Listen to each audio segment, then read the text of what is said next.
People in the Middle Ages thought the Earth was flat. Despite what many people believe today, almost every educated person in the Middle Ages knew the Earth was round. This wasn't even a big debate. Scholars studied ancient Greek and Roman texts that described the Earth as a sphere, and some even calculated its size with impressive accuracy. A Muslim scholar named al-Biruni estimated the Earth's circumference in the 11th century and was only slightly off. So where did the flat Earth idea come from?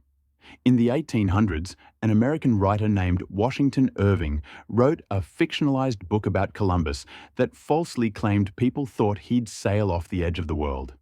It made a dramatic story, and people believed it. Since then, the myth has stuck in popular culture. But in reality, people in the Middle Ages had a better understanding of our planet's shape than many assume today. Vikings wore horned helmets. One of the most popular images of a Viking is a fierce warrior wearing a helmet with big horns.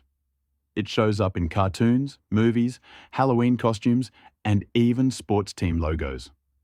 But it's not historically accurate. Real Vikings didn't wear horned helmets. In fact, wearing horns in battle would have been a terrible idea. It could get caught on something or knocked off in a fight. So, where did the horned helmet idea come from? In the 1800s, a costume designer named Carl Emil Dupler created Viking outfits with horned helmets for operas, especially ones based on Norse myths. The look was dramatic and caught on quickly in art and popular culture. But it was fantasy, not fact.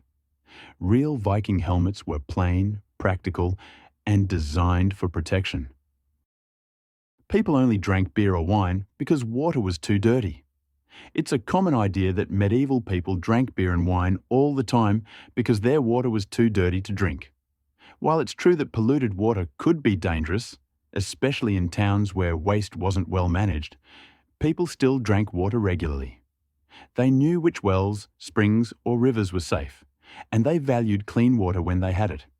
In fact, medieval medical texts often recommend drinking water for health. After the fall of the Roman Empire, much of the advanced water system, including aqueducts and sewers, fell into disrepair. Still, some Roman technology, like pipes and taps, was kept and reused. Villages used local springs or wells, and castles had deep internal wells, sometimes with rope and bucket systems for drawing water even during sieges. In London, people drank from the Thames or nearby wells. But as cities grew, water sources got polluted. To help, a public water system called the Great Conduit was built in the 1200s to bring fresh water into the city. By the 1600s, London had at least 15 of these systems. Beer and wine were popular because they were tasty and could be preserved, not just because they were safer. Also, children and monks often drank small beer, which had very little alcohol. People weren't walking around drunk all day. Primi Noctutus.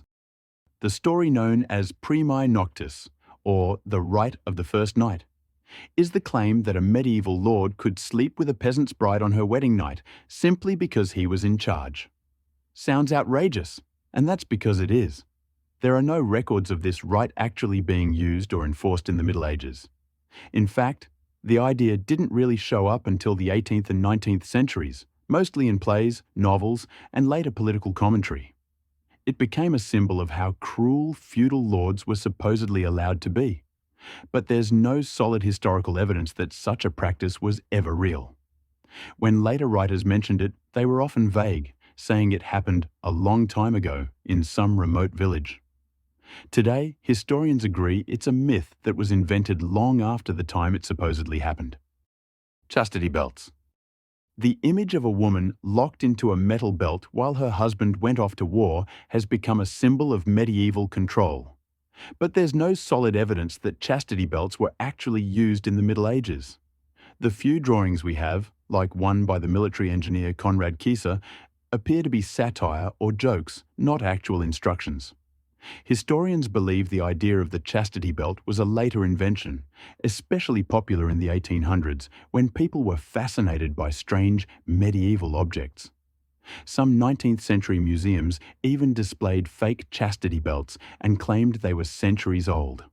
In truth, The story of the chastity belt says more about how later people imagined the Middle Ages than about the Middle Ages themselves. People didn't live past 30 in the Middle Ages. You've probably heard that the average life expectancy in the Middle Ages was about 30 years. That number is technically correct, but it doesn't mean what many people think. The average was low mostly because so many babies and young children died from illness or poor nutrition. If you made it through childhood, your chances of living into your 50s, 60s, or even 70s were pretty good. Medieval records show plenty of adults living long, active lives. For example, monks, nobles, and craftsmen often worked well into old age. 30 wasn't some invisible death timer. It just reflects the high risks faced by infants. Medieval torture devices weren't exactly medieval. When people think of the Middle Ages, they often picture scary torture devices like the Iron Maiden or the Pair of Anguish. These items are shown in movies, museums, and books as part of daily medieval punishment. However, the truth is, most of them weren't medieval at all. Many of these devices either didn't exist until centuries later or weren't used for torture in the first place. For example, the Pair of Anguish first appeared in the 1800s, long after the Middle Ages. It probably wasn't for torture at all. It may have been a dental or garment tool. The Iron Maiden, a spiked coffin-like box, was also invented later, first described in the late 1700s and displayed at fairs in the 1800s. There's no medieval record of its use. Even the famous rack associated with medieval dungeons was likely borrowed from ancient Greece and rarely used in medieval England. Only one reference from 1447 places it at the Tower of London. In reality, simple methods like tight bindings or public shame in the pillory were more common than gruesome gadgets. Medieval people were always dirty and smelly. It's a common myth that medieval people never bathed, never washed their clothes, and were covered in lice. While they didn't meet modern standards, most people in the Middle Ages did care about staying clean. Contrary to myth, medieval people regularly bathed. Doctors during that time recommended regular washing to stay healthy and even prescribed baths for illnesses. Many households had large tubs, and even peasants often owned wash basins. Public bathhouses were popular for the more affluent, and poorer people washed in rivers and streams. Medieval hygiene guides advised washing the hands, face, and mouth every morning and before meals. People combed their hair daily and washed it every few weeks with water and herbs. Dental hygiene also mattered. People rinsed with water, rubbed teeth with herbal powders, and used cloth to wipe away food. Clothing was also washed regularly, often with water, wood ash, or even stale urine. People believed dirty clothes could cause parasites, so they tried hard to stay clean. Even peasants had at least one change of clothes. Medieval people weren't spotless, but they weren't nearly as filthy as we often imagine. Many made a real effort to stay clean and healthy, even with limited resources.